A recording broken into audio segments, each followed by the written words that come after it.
बिस्मिल्लाहि वल्हम्दुलिल्लाहि वस्सलातु वस्सलामु अला नबिय्यिना मोहम्मद। अस्सलामु अलैकुम। तो 6 बजे का टाइम था, बच्चे स्कूल जा चुके थे, फ़जर की अज़ान का टाइम भी जा चुका था। फ़जर तो हम पहले ही पढ़ लेते हैं, फिर उनका नाश्ता और लंच बनाते हैं।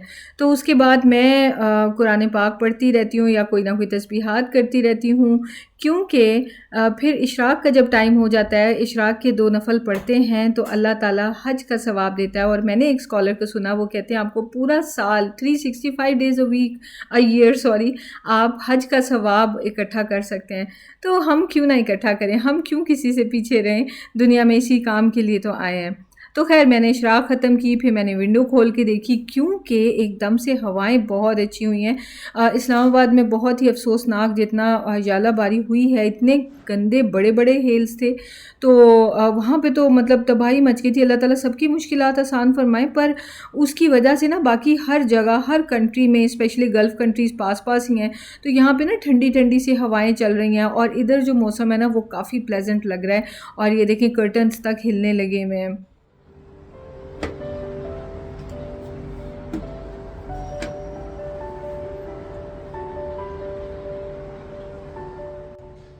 सुबह-सुबह तो मैं कहीं जा नहीं सकती, क्योंकि शहज़ाद फ्राइडे को जल्दी ऑफ़िस चले जाते हैं, क्योंकि शहज़ाद ने जुम्मे के बाद वापस आ जाना होता है। इन लोगों का हाफ़ डे ऑफ़िस होता है। सो इस वजह से ना वैसे नॉर्मली 8:30 घर से निकलते हैं, पर अभी तो बच्चे जाते हैं तो शहज़ाद रेडी होने चले जाते हैं और 7 बजे तक ऑफ़िस पहुँचे होते हैं। तो मेरा दिल चाह रहा था कुछ ठंडा-ठंडा ठंडी हवा में खाने का, तो मैंने लिए ठंडे-ठंडे वाटरमेलन्स और साथ वो एन्जॉय किए और साथ बैठ के मौसम एन्जॉय किया।